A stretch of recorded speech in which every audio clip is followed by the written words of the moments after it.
What's up? Welcome to the IT Factor podcast, where we explore a wide variety of IT topics and trends. I'm your host, Matt Lombardo. I am Manager of Professional Services IT here at Rippling. I am joined by a colleague and good friend, Todd Horner. Todd, introduce yourself. Welcome, everybody. Thank you, Matt. My name's Todd Horner, as Matt just said. I've been at Rippling about 5 years, leading our IT solutions consultant team. We've grown from about 1 to 10 these days, and that's been a really fun ride to help people understand what it is we do at Rippling. That's awesome. And today we are talking about the fear of migrating IT systems. And just to give like a little background, I think why are we talking about this today? Like, why is this so important? I think the answer is pretty simple, right? Like, switching in general is fearful, and the fear of the unknown, right? Like, we don't know what we don't know. And whether it's migrating from on-prem legacy systems or cloud-based environment, SaaS product to SaaS product, it can be a big lift. And it's a challenging process, whether you're a one-person lean IT team or you have a full-blown tech team, right? Like, regardless, it's scary. Yep. And you definitely want to avoid getting in the way of your users. And like you said, like doing your best to avoiding, plan for and avoid the unknowns is really the name of the game. Yeah. And like, I think the reasons for migrating IT software, or just like, what are the common reasons that you've seen in your experience of like why people are like, I need to migrate? Like, what's the push? Cost.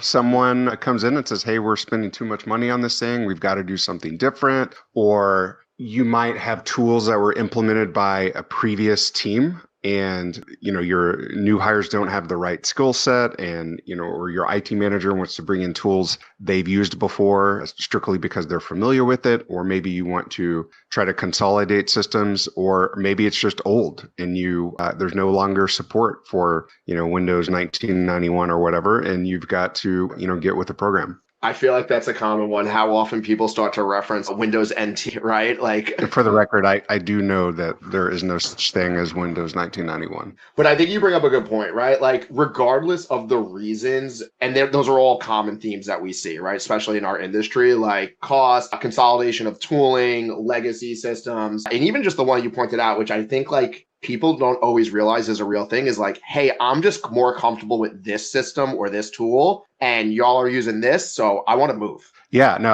I've certainly been guilty of that, or at least like in an evaluation process, giving in too much to that familiarity and not really giving the other players in the space a chance. And that's certainly something we see at Rippling. We see buyers that love Okta or love Jamf and maybe have never even heard of Rippling IT, but it's really fun to have those conversations and kind of see the light bulbs go off in their head as we're demoing the product. And, they don't realize the depth and breadth of what our products can do, and helping them understand that. Maybe they don't switch right there in that moment, but I love planting the seeds so that, next time their Okta contract is up or whatever, they're gonna take a hard look at us. Yeah, I think that's been super exciting for me in my journey here as well, right? Like, when you start to explore competitors, systems, and just understanding what the capabilities are, and you start to see that, oh, wow, there's someone else out there or another tool that's kind of doing what I'm doing now and maybe even better. Like, you can't ignore the fact that like your spidey sense is up and that you need to kind of do your homework and start to explore, right? Yeah, totally. And what brought me to Rippling, like the reason why I work here, is really the idea of consolidation, which is, in a nutshell, Rippling is a platform that consolidates all kinds of services, including multiple IT products like identity and device management, and getting those types of systems to talk to each other can be difficult. Sometimes there's some kind of proxy server that, is provisioning users or something like that, but it's not always working. And you find that out on a Monday morning when some new hire doesn't have what they need, or a lot of times they're overkill. The big players that can do everything under the sun. At the end of the day, you're probably actually only going to use about 20% of those features. And, there's needs for different skill sets. And, what Rippling has done and what really drew me to it was sort of not only the simplicity of the user interface, but, managing identities and third-party app access and your devices and ordering devices all in the same place. Makes things much easier for life as an IT admin, for sure. I think it's such a great point. And I feel like that's like brings it back to the main topic of like why people look to consolidate, right? Or why they look to migrate. And realistically, you kind of just nailed it, right? Like sometimes you're like, I had this MDM for iOS, but I really wish it did, Windows. And now your wheels start to turn, right? And like that's where this migration. But then you have the other guy on the other side of your shoulder that starts to say, hey, but you're gonna have to migrate systems, and migrating is scary. So maybe you shouldn't do that yet. Maybe you should just buy another system that does just Windows. And now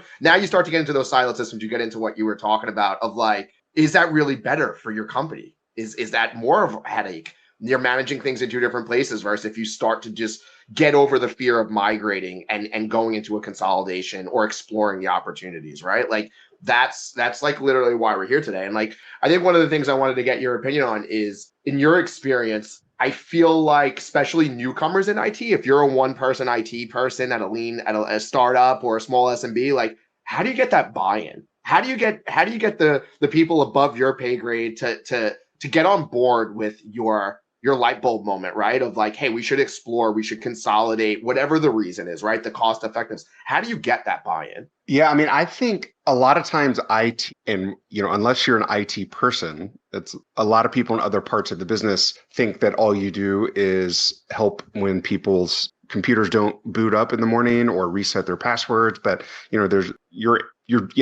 doing that sort of thing in an IT function, but you're also making sure the network at the office works and that your company's data and secrets are secure, and also enabling productivity for your employees. And so you need tools to do that at scale. And without that, it's either you need tools or you need people. And in general, the tools are going to be cheaper than the people. So it's all about being able to at least loosely quantify the time that you're spending doing these things that could be automated. And, what kind of, especially if you're at a growing company that's going to be hiring a lot of people, you're setting up, new hire computers every week manually, things like that, and not to mention the security piece. If you don't have a way to enforce security settings or strong passwords, that's not only a security risk, but also more manual work. Someone is going to go decrypt their computer. You're going to have to go get hands on the keyboard to do that. But, being able to, it's hard to do perfectly, but get a ballpark number on how much time and dollars these sorts of things can save you over time, so that you don't have to,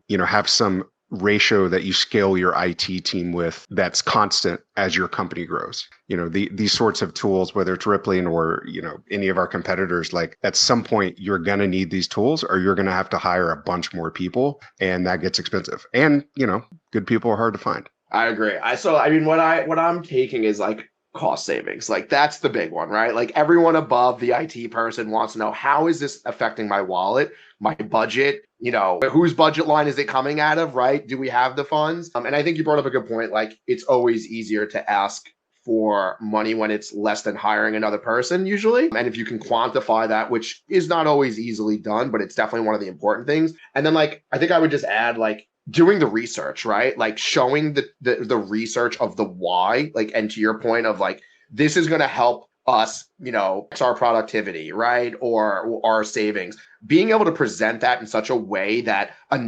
potentially non-technical person, or whether it's you're reporting into a CTO can get on board with that. Like that's how you get the buy-in. Like you have to show them like, what are we getting out of this? And I think that's the thing that took me a very long time in my IT career to like learn and just to be confident in that. Yeah. I mean, another big piece here though, too, is like at some point, security and compliance is going to be important to the business. And you want to get ahead of that before you're forced to, because you have some kind of incident. And so, I think there's this piece on automation and saving headcount, but also thinking about, okay, so what if the CFO leaves his computer sitting open at happy hour? And you don't have an MDM tool? What are the consequences of that?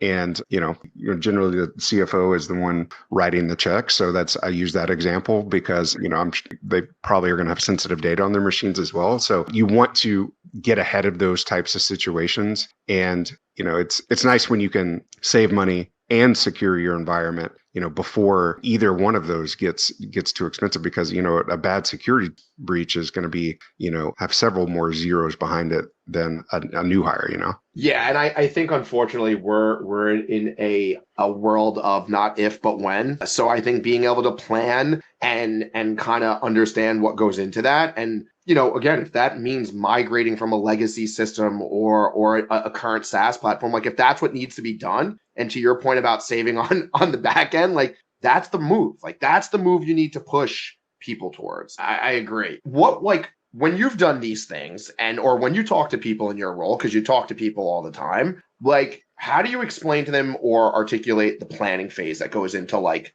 migrating from systems, whether it be another MDM to Rippling or just in general, like in your experience, what goes into like executing that process? I think it goes back to what I was saying earlier. Like, you don't want to get in the way of your users. You don't want to accidentally lock someone out of Ring Central, the phone system, like I literally have done because I didn't know what I was doing at the time, trying to connect a new SSO solution. So you don't want to get over aggressive with timelines because you want to have a chance to learn about the new system, work hopefully with that company a little bit on a plan, but also like give your users plenty of time because, lots of people get set in their ways with the way they work. And if there's going to be a disruption of, you're going from one portal to this new portal now to log into all of your systems, you want to give them hey, in 2 months, we're going to make this move. And then 30 days out, and then 14 days out, and 7 days out, and 2 days out, and 1 day out, over communicate that these changes are coming. And there will always be people that, claim they never got the emails, but like you want to try to minimize that as much as possible so that like you also have time to handle objections, get more buy-in, and that by the time these changes occur, pretty much everyone is ready to go and can help you, people on their team that are paying attention can help you get over the hump with the stragglers, the people that are confused, that, are scared of these changes. Yeah. And it's like at the most simplistic level, right? It's planning, it's staging, and it's executing. But to your point, like I think people get lost and forget how important communication is throughout all three of those stages, right? You're planning first, you're doing whatever that is. Are you creating a spreadsheet for what this migration is going to look like? Are you evaluating your potential systems you might move to or options, right? You filter it down, your wants versus your needs or your nice to haves versus your non-negotiables of what you need out of the tooling, right? You always want to get a demo, right? Like how many times have you or I seen people get told they're going to implement a product and either they personally never saw a demo or the demo they saw really didn't check the boxes for what they need because they didn't maybe think to know what to ask at the time and they didn't come up with a plan, right? Yeah. It's good to have a plan up front so that when you do see the demo, hopefully that that it's checking the boxes and that you're not, discovering new boxes you didn't know you had when you're halfway through rolling this out. And then another piece of this is like during that long rollout and the communication period, like test over the weekend, like start with a test environment, a sandbox, and make sure you understand whether it's rolling a new computer, understanding if you've got any devices that may have to be wiped as a part of this process, hopefully not, but having a plan to like replace computers if you need to, or what happens when you turn on SSO, in Slack versus Google, that sort of things, because different systems handle these things differently, and making sure you test this out. And if you're going to test it with production, you do it after hours or over the weekend. Again, going back to my locking everyone out of Ring Central, I made that mistake and it's not fun. No. And for all you IT cowboys that are listening, I think we've all been there and done that. Just like you were saying, Todd, like I've definitely made that mistake and you learn, right? You one and done. Testing is important. Testing is crucial to a successful rollout, right? And like, that's how you get the buy-in from your end users. Like to an end user, even though you're telling them, hey, you're not going to log in with these credentials anymore, you're going to log in with these, that's a scary thing for them. All they're concerned about is I might not do it right. I might get locked out. It might prevent me from doing my work. So as much as you can mitigate that, which goes on your testing, you might actually replicate the issue your end user runs into before they even do if you do the proper testing. And I think like you calling that out is something that, I don't know, it's just, you can't overlook it. Also, like find the people that aren't as scared of these kind of changes and do a pilot group and let people start testing this stuff out earlier in your real environment with their production accounts, because you'll uncover stuff that you're not going to be able to just testing alone, for sure. Yeah. And I noticed since I've been here at Rippling, when I'm working with customers, one of the big things that I always recommend, and this might be like an old schooly way of thinking, but when you're doing like an SSO cutover or something like that, like I still tell people like as a recommendation, like, hey, don't block your calendar off the next day with like meetings when you're doing that cutover the night before and you're expecting everyone to log in at 8 a.m. with Salesforce with SSO, right? Like you need to be on call, on standby, ready to go. Whether you're a solo person, you have a team, you got to dedicate some resources to be able to put out any fires if and when they happen. Yeah, if you're going to block off your calendar with anything, block it off as like office hours or whatever, and make yourself available and make sure everybody knows where to find you and that you are available should they run into any issues the night after a big change like that. Yeah. And I think like when I think of all the migrations that either I've been a part of or that I led with, for me, like looking back in hindsight, the thing that I always try to remember is like documentation. Like what was my process? What was my plan? And I don't mean like the step by step, because that's obviously you need to have that, right? Whether it's the documentation from the vendor or the company, but like, how did I go about everything we just talked about? How did I go about getting the buy-in, getting the buy-in from the stakeholders, the end users, the demo? Like we just rattled off a bunch of stuff, and that's a lot to try to keep up in your head. But like you should have a document that's like, when I'm migrating systems, what are my checklists? What are the things I need to think about before we even get to the execution? Yeah, like a general strategy for creating 100%. a more detailed plan. Yeah. And then also have a retro after all is said and done, write down what went well, what didn't go well, and then go back, to the starting point of that strategy document and maybe revise that so that the next time you do one of these migrations that, you avoid any new pitfalls. Right. And I think like one of the things that I also think about is if you run into issues when you're migrating systems or you're cutting off, access to a legacy application, like if you run into issues, that's okay. Like, nothing is always going to be perfect. You're going to run into something. And maybe it's not even necessarily with the migration. It could be an end user issue, right? Like we know that. And if you got away doing it with no issues and no hiccups, hey, pat yourself on the back. But at the end of the day, like don't consider it a negative impact if you did run into some bumps, because it's at the end of the day, it's a learning lesson, right? And like, I think that's something that took me a while to learn in my career. And I think setting expectations with your users, with part of those communications, hey, we're gonna get through this together. Should be smooth, but if you have any issues, I'll be available at these times, whatever it is, and we'll address the problems quickly and course correct as soon as we can. Because to me, beyond understanding what you're doing and having that plan, it's the employees that are worried about their productivity being interrupted that really become where you spend the most of your time once you've, flipped the switch, if you will. And you want to make sure you've got a plan and that you're able to support any influx, especially if something goes unplanned. Right. Oh, no, I couldn't agree more. I think you hit the nail on the head with that. And that's just like a good call out too, right? Like in your comms, it's like, hey, if we're cutting over SSO on Tuesday at 7 p.m., like we expect you all to be logged out of your apps, out of your devices, whatever it is. And then like, we're going to go live on this time. And to your point, if you run into issues, this is how you get a hold of us, right? Like, because I think we've also been there where your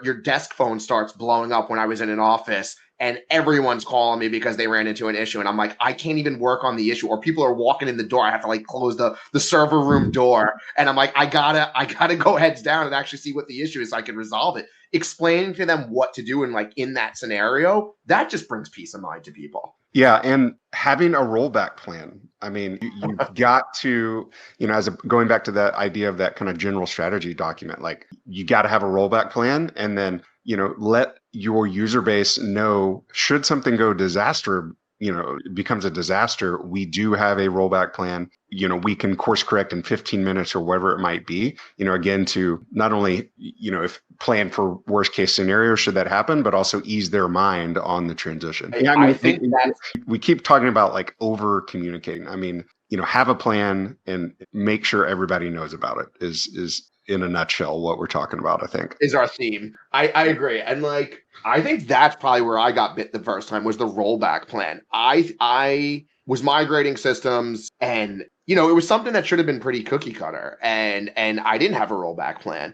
And you know what happens once, if you run into an issue, I'm the type of person, like, I got panicky, especially that I was a junior systems engineer. I was like my first big project that I was given, and I kind of blew it. And I got so worked up without having a rollback plan, I just started pulling at everything, right? And now when you go to your senior systems engineer or your sysadmin, your IT director, and they're like, all right, well, what did you do? Not only do you have to explain what went wrong, you got to try to explain what you did to course correct it. And if you don't have a rollback plan, that just made it 10 times harder. So I think when you're enabling SSO or rolling out MDM and, turning on network accounts or whatever it is, like you need to make sure that you're documenting, communicating, and have a plan. Yeah. And you just reminded me of another nightmare scenario I got myself into when you used the term panicky. I was troubleshooting a network issue and didn't have a plan and turned off the internet for the entire company, which was there were 500 people in the building that day. And as soon as I realized it, the panic set in, and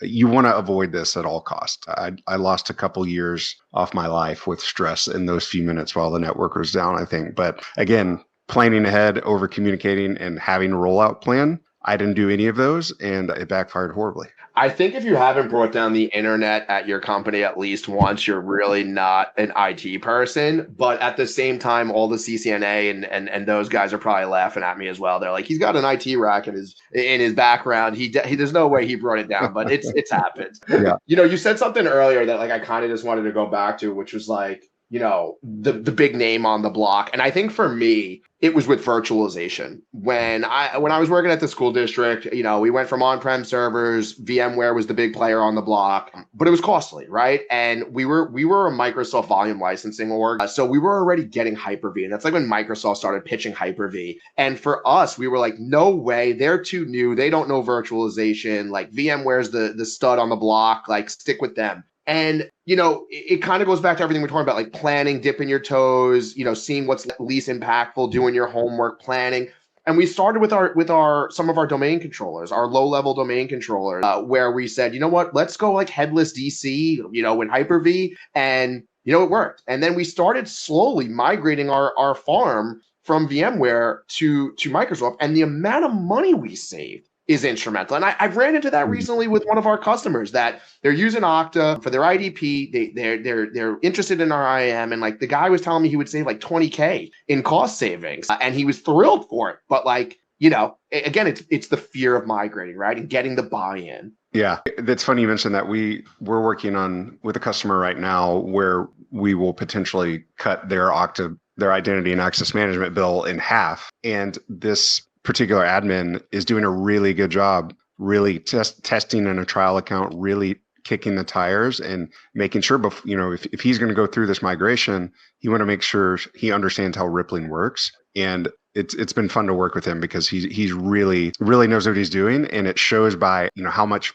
down the road and he's planning and testing out all of these different things so that when they actually make this migration, it will go a lot smoother. Yeah. And I was also just thinking, if you're an IT manager, you may not be able to get your hands in the weeds with all of these different migrations or projects you have, but you definitely can help your junior people avoid these pitfalls and these panic moments by asking, okay, we've got to do this thing, go figure it out, but over communicate and have a rollback plan. Yeah. You may not be able to help plan out every single step by step, but you for sure should remind them and make them present that to you before you go making a big change. All right, Todd, we're coming up on time. I want to get a quick rapid fire question for you before we go into our closing thoughts. But if you could give your younger self one piece of advice in related to IT or not, what would it be? Don't trust the Sophos VPN wizard builder. And don't be